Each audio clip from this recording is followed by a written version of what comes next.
Hello मेरे प्यारे विद्यार्थियों, एक बार फिर से आप सबका स्वागत है KP college of arts and science की यूट्यूब क्लास में। मैं हूं भरत कुमार और हम देख रहे हैं बीए सेकेंड ईयर के लिए पेपर फर्स्ट। बिल्कुल आपको पता होगा अगर आप कंटिन्यू ये वीडियो और इस चैनल पे हैं, ठीक है ना। तो अब हम बात कर रहे हैं आज जो काफ़ी आगे बढ़ चुके हैं, तो उसमें आज अपना नया लेसन है अमेरिकी राष्ट्रपति। बिल्कुल अमेरिकी राष्ट्रपति। तो हम इसमें जानेंगे जैसे भारत के राष्ट्रपति को, उनकी विभिन्न शक्तियों के बारे में, उनकी चुनाव व्यवस्थाओं को हम देखा था, वैसे ही हम अमेरिकी राष्ट्रपति के बारे में जानेंगे। क्योंकि आपका बीए सेकेंड ईयर का जो फर्स्ट पेपर है ना पॉलिटिकल साइंस का, उसके अंतर्गत अमेरिकी राष्ट्रपति से संबंधित प्रश्न पूछे जा सकते हैं। बिल्कुल पूछे जा सकते हैं, तो संभावना नहीं रखनी है, आपको टॉपिक को क्लियर रखना है। तो मैंने एक अनुच्छेद दिया है आपको, तो आप ध्यान रखना है, ये आपके एग्जाम से रिलेटेड है।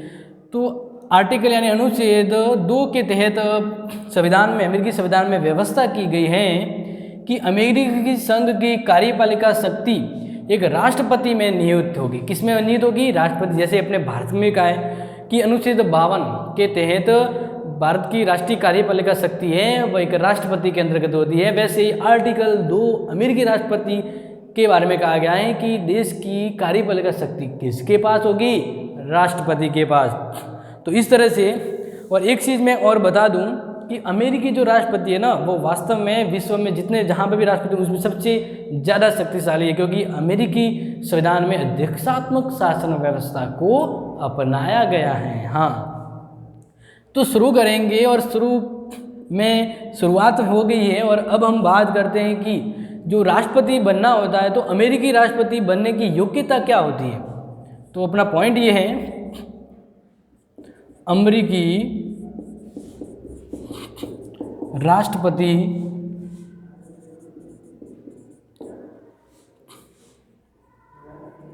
बनने की योग्यता, या सिंपल सा बात करें, कंफ्यूजन ना करके हम सीधा मैं पॉइंट लिख देता हूँ, अमेरिकी राष्ट्रपति की योग्यता।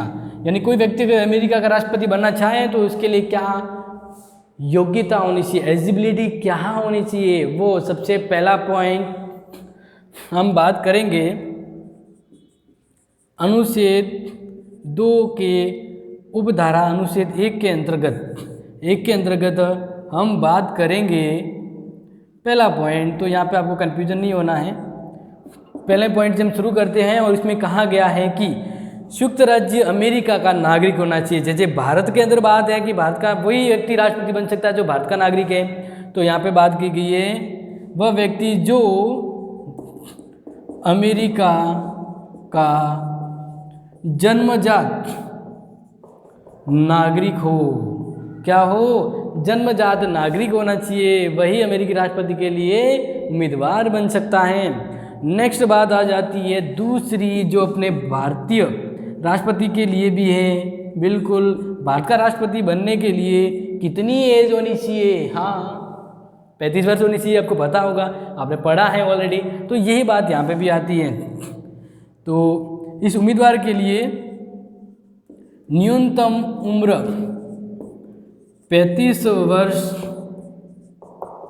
होनी चाहिए। यानी जो राष्ट्रपति बनना चाहेगा अमेरिका का, उसकी एलिजिबिलिटी के लिए वो 35 वर्ष प्राप्त उम्र का होना चाहिए। और तीसरी बात जो है वो है कि जो व्यक्ति अमेरिका में भले जन्मा हो, लेकिन अगर वो बाहर रहता है तो गलत है। तो यहाँ पे कहा गया है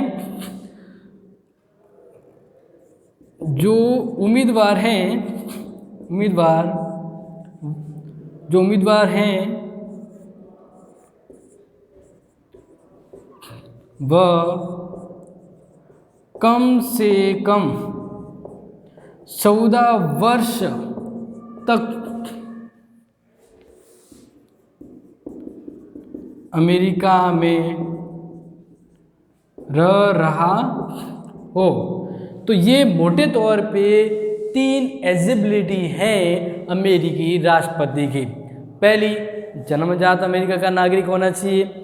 दूसरी, न्यूनतम उम्र 35 वर्ष होनी चाहिए। और तीसरी, वही व्यक्ति उम्मीदवार बन सकता है जो कम से कम 14 वर्ष तक अमेरिका में रह रहा हो। अब यहाँ पे ध्यान रखना एक चीज़ यहाँ से ज़रूरी नहीं है कि वो कंटिन्यू 14 साल अमेरिका में रहा हो। यहाँ पे ये कहा गया है कि वो अपने जीवन के 14 साल, कम से कम 14 साल उसने कहाँ पे बिताए हो, अमेरिका में बिताए हो, तब वो अमेरिका का राष्ट्रपति बनने के योग्य हैं। अब दूसरी बात आती है कि जो अमेरिका का राष्ट्रपति है तो उसके लिए वेतन भत्ते अन्य सुविधा किस तरह की है। वेतन भत्ते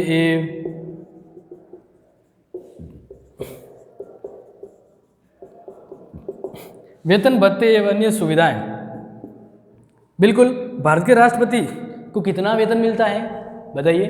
बिल्कुल, भारत के राष्ट्रपति को 5 लाख रुपए पर मंथ मिलता है ना। ज़बरदस्त। मतलब मान लीजिए इसके अलावा उनके 5 साल के कार्यकाल में 1 रुपया भी खर्च करने की ज़रूरत नहीं होती है। ऊपर से भत्ते, यात्रा वगैरह काफ़ी सुविधा मिलती है, रिहायशी ठाट पाट होते हैं। तो इसी को हम यहाँ पे देखते हैं कि अमेरिकी राष्ट्रपति के बारे में क्या व्यवस्था है। ठीक है, तो मैं आपको बता दूँ कि अमेरिकी राष्ट्रपति के वेतन की अगर चर्चा हो ही रही है तो एक चीज़ यहाँ पे है कि भारत के अंदर ये कहा गया है कि भारत के राष्ट्रपति को उसके कार्यकाल के दौरान वेतन भत्तों में बढ़ोतरी या कमी नहीं की जा सकती, लेकिन अमेरिकी राष्ट्रपति के कार्यकाल में उसके वेतन भत्तों में कम या ज़्यादा बढ़ोतरी की जा सकती है। तो अब मैं आपको सीधा सा बता ही देता हूँ और आप ध्यान रखेंगे कि 1999 के बाद 1999 के बाद $4 लाख अमेरिकी राष्ट्रपति को कितना पेमेंट दिया जाता है। $4 लाख वार्षिक निश्चित किया गया है। कितना? $4 लाख वार्षिक। समझ में आ रहा है? $4 लाख वार्षिक। बहुत बहुत बड़ी इनकम होती है ये। तो ये तो है इनका वेतन, और बाकी यात्रा भत्ते वगैरह वो चीज़ें मिलती है। लेकिन इसके अलावा एक चीज़ और है कि राष्ट्रपति को सरकारी खर्चों के लिए $50,000 वार्षिक ये भी मिलते हैं। $50,000 उसे उनके सरकारी खर्चे के लिए मिलते हैं। बाकी और बात करें तो उनको अन्य सुविधाएं मिलती हैं, और यात्रा खर्चा के लिए, विदेशी यात्रा के लिए पर साल $1 लाख उनको यात्रा भत्ता दिया जाता है कि आप $1 लाख आप घूम के आइए, घूम के देश का नॉलेजेबल, देश की समृद्धि को बढ़ाइए, समझौते वगैरह। मतलब पता होगा देश का जो राष्ट्रपति है, अमेरिका राष्ट्रपति काफ़ी जगह घूमता है, तो उन्हें ये फंडिंग दी जाती है। $1 लाख हर साल फंडिंग दी जाती है कि आप यात्रा भत्ता के दौरान इनमें से खर्च कर सकते हैं। इसके अलावा उनको सरकारी आवास, पर्सनल जेट यानी प्लेन दिया जाता है, छोटे समुद्री जहाज, निवास खर्चा वगैरह ये सब दिए जाते हैं। अब बात करें और उन्मुक्तियाँ, एक शब्द आता है। उन्मुक्तियों का मतलब होता है कि राष्ट्रपति अपने पद पर रहते हुए किसी भी कानूनी विवाद या लफड़ों में नहीं फंसेगा। न तो उनके खिलाफ कोई कोर्ट में सुनवाई हो सकती है, न गिरफ्तार किया जा सकता है। कहने का मतलब राष्ट्रपति पद प्राप्त हो गया है तो वह पूरी तरह से कानूनी पचड़ों से बच के रहेगा, और उनके खिलाफ यानी अमेरिकी राष्ट्रपति के खिलाफ न तो परमादेश न आदेश जारी किया जा सकता है, न उनकी कमी निकाली जा सकती है। तो ये है उन्मुक्तियाँ, अमेरिकी राष्ट्रपति की उन्मुक्तियों के बारे में मैंने बात करी है। अब आ जाते हैं नेक्स्ट, और नेक्स्ट में मैं आपको बता देता हूँ कि अमेरिकी राष्ट्रपति का कार्यकाल कितना है। अमेरिकी राष्ट्रपति कितने कार्यकाल के लिए राष्ट्रपति बनता है। भारत का राष्ट्रपति की पता है, बिल्कुल पता होगा, 5 साल है। तो अमेरिकी राष्ट्रपति की क्यों ना बात करें, तो अमेरिकी राष्ट्रपति के बारे में बता देता हूँ। इनके राष्ट्रपति का जो कार्यकाल होता है वो 4 वर्ष होता है। कितना होता है? 4 वर्ष होता है। लेकिन एक चीज़ और है कि वह सेकेंड टाइम निर्वाचित हो सकता है। राष्ट्रपति है अमेरिका का राष्ट्रपति, दोबारा भी राष्ट्रपति के लिए चुना जा सकता है। इस बारे में संविधान साइलेंट है, संविधान ने कुछ नहीं कहा है। अब बीच में थोड़ी कोई व्यवस्थाएं भी हुई थी, गड़बड़ाहट, और उसमें समय तीसरी बार चुने जाने के बारे में भी व्यवस्था है और जिक्र है। परंपरा तो 2 ही है, लेकिन तीसरी बार भी बन सकते हैं। लेकिन अब फाइनली 2 परंपराएं रह गई कि राष्ट्रपति 2 बार राष्ट्रपति बन सकता है अमेरिका का। ठीक है, तो ये तो हो गई जनरली छोटी मोटी बातें अमेरिकी राष्ट्रपति से संबंधित। अब सबसे इम्पोर्टेंट चीज़ जो आ जाती है वो है अमेरिकी राष्ट्रपति का निर्वाचन कैसे होता है, क्योंकि प्रश्न कोई भी आ सकता है, आपको पता होना चाहिए। तो नेक्स्ट हम बात करें अमेरिकी राष्ट्रपति का। तो उससे पहले आप भारत के राष्ट्रपति के निर्वाचन के बारे में एक बार सोच लीजिए कि भारत के राष्ट्रपति का निर्वाचन कैसे होता है, पता है कि नहीं? क्योंकि देखो, अगर आपको भारत के राष्ट्रपति के निर्वाचन के बारे में पता है तो ये चीज़ें और भी बढ़िया तरीके से समझ आएगी। क्योंकि ये होता है ना कि आपने अगर साइकिल सीखी है तो बाइक चलाने में आसानी होती है, बाइक चलाने में और भी मज़े आते हैं। तो वही चीज़ यहाँ पे भी है कि आपने पहले अगर पढ़ा है तो चीज़ें एक्स्ट्रा नॉलेज के लिए वो सपोर्ट करती हैं। अब हम बात करते हैं अमेरिकी राष्ट्रपति का निर्वाचन। तो यहाँ पे हम कुछ स्टेप बाय स्टेप चरणों की चर्चा करेंगे, यानी स्टेप कि राष्ट्रपति का निर्वाचन किस तरह से होता है। और मैं आपको यहाँ पे बता देता हूँ, यहाँ पे राष्ट्रपति का चुनाव है वह अप्रत्यक्ष रूप से होता है। पहले व्यवस्था अलग थी, अमेरिकी राष्ट्रपति में पहले अलग थी, क्योंकि डायरेक्ट वहाँ के लोगों के द्वारा चुना जाता था। लेकिन अब अलग है बात, अब अप्रत्यक्ष रूप से अमेरिकी राष्ट्रपति का निर्वाचन होता है, जिसमें हम बात करेंगे फर्स्ट चरण से जिससे शुरुआत होती है अमेरिकी राष्ट्रपति के निर्वाचन को लेकर। तो उम्मीदवार का मनोनयन,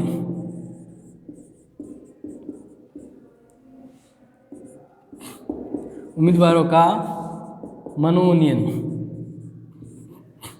तो ध्यान रखना है, अमेरिकी राष्ट्रपति के उम्मीदवार का पहले मनोनयन होता है। यानी आपको बता दूं, राष्ट्रपति के निर्वाचन का प्रथम चरण देश के विविध राजनीतिक दलों के द्वारा राष्ट्रपति पद के उम्मीदवारों का मनोनयन होता है। विभिन्न राजनीतिक दलों के द्वारा, विभिन्न राजनीतिक दलों के द्वारा राष्ट्रपति के उम्मीदवार का मनोनयन होता है। ये तो हो गया अपना फर्स्ट स्टेप, जिसके अंतर्गत विभिन्न राजनीतिक दल हैं वह उम्मीदवारों का मनोनयन करते हैं। यानी जो विभिन्न अलग अलग राजनीतिक दल है अपने उम्मीदवार को चुनने की प्रक्रिया करते हैं। ठीक है, ये चीज़ ध्यान रखना है। दूसरा पॉइंट, क्योंकि ज़्यादा डीप में जाऊंगा तो आपको चीज़ें ये निकल जाएगी बाहर, इसलिए पहले हम मोटे तौर पे समझते हैं कि इस स्टेप में होता क्या है। ठीक है, अब बात करते हैं उम्मीदवार पद के। एक चीज़ और मैं बताना चाहूँगा कि जो उपराष्ट्रपति होता है, उपराष्ट्रपति उसका मनोनयन भी राष्ट्रपति की तरह ही होता है। पहले क्या था, इससे पहले, क्योंकि ये व्यवस्था 1840 के बाद अपनाई गई है। पहले थोड़ा सिस्टम अलग था। पहले सिस्टम था कि उपराष्ट्रपति और राष्ट्रपति दोनों का निर्वाचन साथ साथ होता था। तो कोई व्यवस्था थी उसमें गड़बड़ी हो जाती थी, कभी कोई पद चला जाए वगैरह, तब दिक्कत हो गई। तब फिर क्या हुआ कि राष्ट्रपति और उपराष्ट्रपति के निर्वाचन को अलग अलग रखा गया, साथ में नहीं करते, अलग अलग करते हैं ताकि आने वाले समय में दिक्कत ना हो। तो ये चीज़ आपको ध्यान रखना है। वर्तमान में प्रक्रिया तो वही है जो राष्ट्रपति को लेकर होती है, लेकिन साथ साथ में निर्वाचन नहीं होता है। दूसरा पॉइंट, चुनाव अभियान। जब राष्ट्रपति के लिए उम्मीदवारों का मनोनयन हो जाता है तो फिर चुनावी अभियान शुरू हो जाता है। इसके अंतर्गत देखिए, सम्मेलन समाप्त होने से पूर्व, जब वो सम्मेलन होता है ना, राष्ट्रपति उम्मीदवार मनोनयन के लिए विभिन्न राजनीतिक दलों के द्वारा राष्ट्रीय स्तर पर राष्ट्रीय सम्मेलन होता है। क्या होता है? इस राष्ट्रीय विभिन्न राजनीतिक दलों के द्वारा राष्ट्रीय सम्मेलन के तहत उम्मीदवारों का मनोनयन करते हैं। उसके बाद की जो प्रक्रिया है चुनावी अभियान। तो यहाँ पे आप ध्यान रखेंगे, मनोनयन उम्मीदवार के द्वारा दल की एक समिति सुन ली जाती है। जो अलग अलग उम्मीदवार हो गए, अलग अलग उम्मीदवार हो गए, तो अब यहाँ पे एक लाइन आप ध्यान रखेंगे प्लीज़ गहराई से, कि सम्मेलन समाप्त होने से पूर्व राष्ट्रपति पद के लिए मनोनीत उम्मीदवार के द्वारा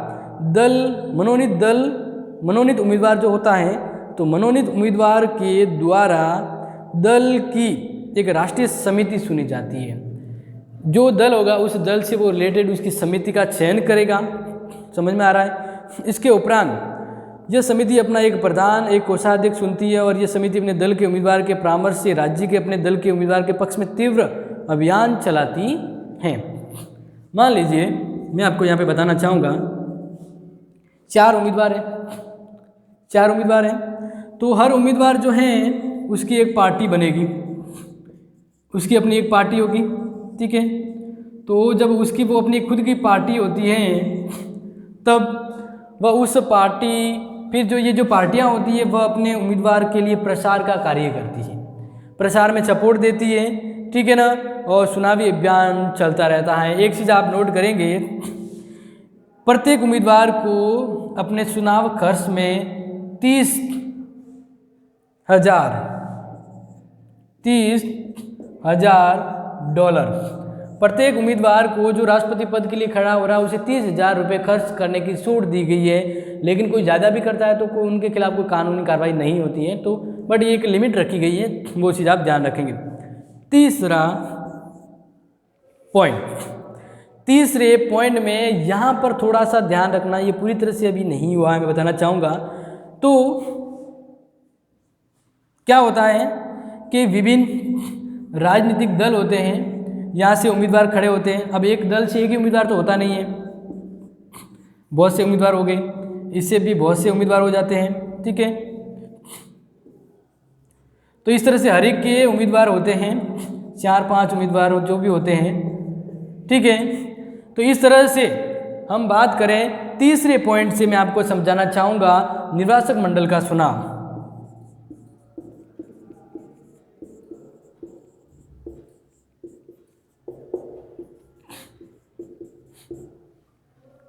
तो इसके द्वारा इन जो राजनीतिक दल थे, तो राजनीतिक दल से जो उम्मीदवारों का मनोनयन हुआ था उनका एक निर्वाचन मंडल बनता है। क्या बनता है? निर्वाचन मंडल। क्या बनेगा? निर्वाचन मंडल।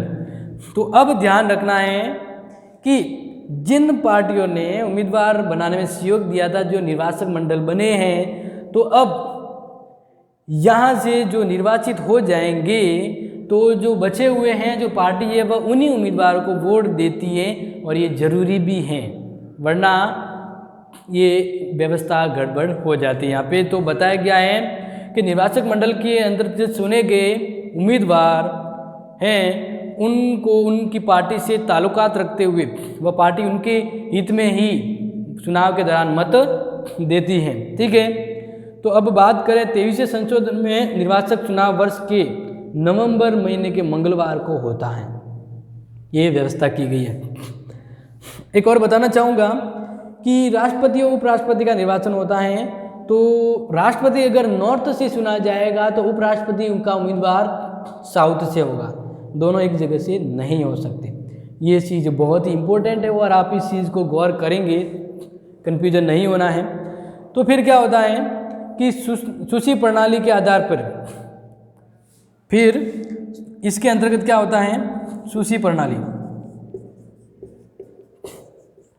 सूची प्रणाली के आधार पर राज्य के निर्वाचक मंडल के सदस्यों का चुनाव सूची प्रणाली, यानी अब जो राज्य जो होते हैं उन राज्य का भी एक निर्वाचक मंडल बनता है, क्योंकि अपने भारत की जैसे बात करें तो भारत के हर राज्य से निर्वाचक मंडल में सदस्य चुने जाते हैं। तो इसी तरह यहाँ के राज्यों से भी निर्वाचक मंडल के सदस्यों का चुनाव होता है और लिस्ट के आधार पर होता है, अर्थात मत किसी भी उम्मीदवार के लिए नहीं वरन एक दल की सूची में पक्ष में डाले जाते हैं।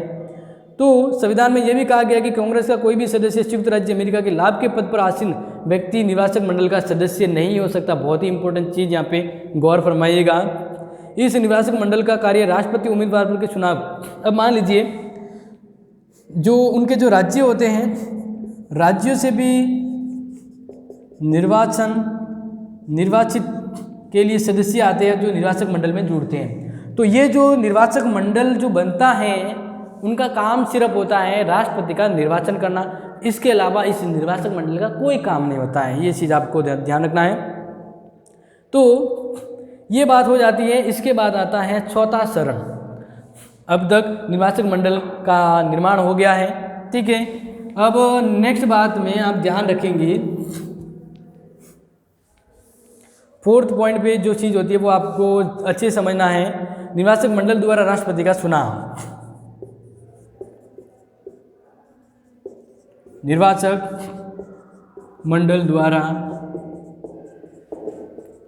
राष्ट्रपति का, जैसे भारत में ही देखा होगा, भारत में लोकसभा, राज्यसभा और राज्यों की विधानसभाओं के निर्वाचित सदस्यों के द्वारा एक निर्वाचक मंडल बनता है और वह निर्वाचक मंडल सिर्फ राष्ट्रपति के निर्वाचन में भाग देता है। इसके बाद उसका कोई काम नहीं होता है, ठीक है। और वह निर्वाचक मंडल राष्ट्रपति के चुनाव में भाग लेता है। तो इसी तरह वो निर्वाचक मंडल है वो राष्ट्रपति का चुनाव करेगा। तो यहाँ पे कहा गया है कि निर्वाचक मंडल के सदस्य लोकप्रिय मतों का आदर करते हुए राष्ट्रपति और उपराष्ट्रपति के चुनाव अपने दल के उम्मीदवार के पक्ष में मतदान देते हैं। अमेरिकी इतिहास में ऐसा अनेक बार हुआ है कि किसी राजनीतिक दल के निर्वाचक मंडल के सदस्य ने किसी अन्य दल के उम्मीदवार को मत दिया हो। तो बुधवार के निर्वाचक मंडल के सदस्य अपने अपने राज्यों की राजनीति में एकत्रित होते हैं, ठीक है ना। अलग अलग जगह पे इनकी वोटिंग होती है और राष्ट्रपति उपराष्ट्रपति पद के लिए विभिन्न उम्मीदवारों के पक्ष में मत दिए जाते हैं। और ये मत अलग अलग जगह पे मत इनके होते हैं। और इसके बाद ध्यान रखना कि मतों की गणना की जाती है और प्रमाणित करने के लिए सीनेट के अध्यक्ष के पास भेजा जाता है। मत जो पड़ेंगे उन डिब्बों का कलेक्शन और इसकी मत गणना सीनेट के अध्यक्ष की देखरेख में होती है, संयुक्त बैठक में होती है। और जो नतीजा आता है उसके नतीजे का रिजल्ट भी संयुक्त बैठक में घोषित किया जाता है, ठीक है ना। तो इस तरह से निर्वाचक मंडल के द्वारा राष्ट्रपति का निर्वाचन होता है। अब बारी ये आती है कि अगर कभी निर्वाचक जो मंडल है उसके द्वारा राष्ट्रपति का निर्वाचन किया जाता है लेकिन कभी किसी उम्मीदवार को स्पष्ट बहुमत नहीं मिलता है। ध्यान रखना, यहाँ पे वही राष्ट्रपति बनता है जिसको बहुमत मिलता है। मान लीजिए कभी कभार किसी राष्ट्रपति को बहुमत नहीं मिला, तो यहाँ पे कहा गया है कि किसी भी मतदाता का पूर्ण या निरपेक्ष प्राप्त होता है। तो यहाँ पे कहा गया है कि प्रत्येक राज्य के सदस्य बहुमत से निर्णय करते हैं और उनके राज्य का मत किसी उम्मीदवार के पक्ष में गिना जाए। यदि किसी राज्य के उम्मीदवार समान रूप से इस विषय पर मत बढ़ जाए तो मत गिना नहीं जाता है। तो यहाँ पे यही बात आती है, मत वापस गिना नहीं जाता। उसका लास्ट एंड फाइनल है राष्ट्रपति के निर्वाचन की प्रक्रिया का नवीन राष्ट्रपति का पद ग्रहण।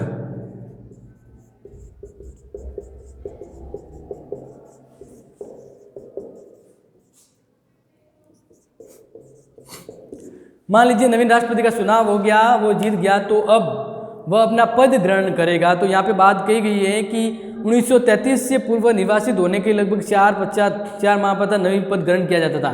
यानी 1933 में व्यवस्था थी कि राष्ट्रपति जीतने के बाद वो 4 महीने बाद पद पे बैठता था। लेकिन 1993 संशोधन किया गया 1933 वाले इसमें अंतर्गत और व्यवस्था कर दी गई कि 4 मार्च के बजाय अब राष्ट्रपति है वह अपना पद कब ग्रहण करता है, 20 जनवरी को। राष्ट्रपति चुन लिया जाता है दिसंबर से जनवरी के मध्य, फिर वो अपना पद ग्रहण करता है 20 जनवरी को, ठीक है। तो इस तरह से ध्यान रखना है कि इस दौरान अगर कोई राष्ट्रपति पद का उम्मीदवार जो राष्ट्रपति बन गया है, मतलब जीत ग्रहण करना, लेकिन वो कभी मर जाता है, तब क्या होता है, तो जो उपराष्ट्रपति होता है वो उस पद को ग्रहण करता है। तो इस तरह से मेरे प्यारे प्यारे विद्यार्थियों और जो देखने वाले मेरे सहपाठियाँ जो भी है मेरे गुरुजन जब मेरे सहपाठी के जैसे ही हैं, तो आप सभी को बहुत थैंक यू, क्योंकि अब ये जो वीडियो है वो समाप्त हो रहा है। और इस वीडियो से संबंधित आपका अगर कोई सुझाव है, कोई पॉइंट रह भी गया है पढ़ाते समय, या कोई आपका कन्फ्यूजन है, तो ज़रूर कमेंट बॉक्स में मेंशन करेंगे। मिलेंगे नेक्स्ट वीडियो में, तब जानेंगे अमेरिकी राष्ट्रपति की शक्तियों के बारे में। तब तक के लिए thank you, have a nice day.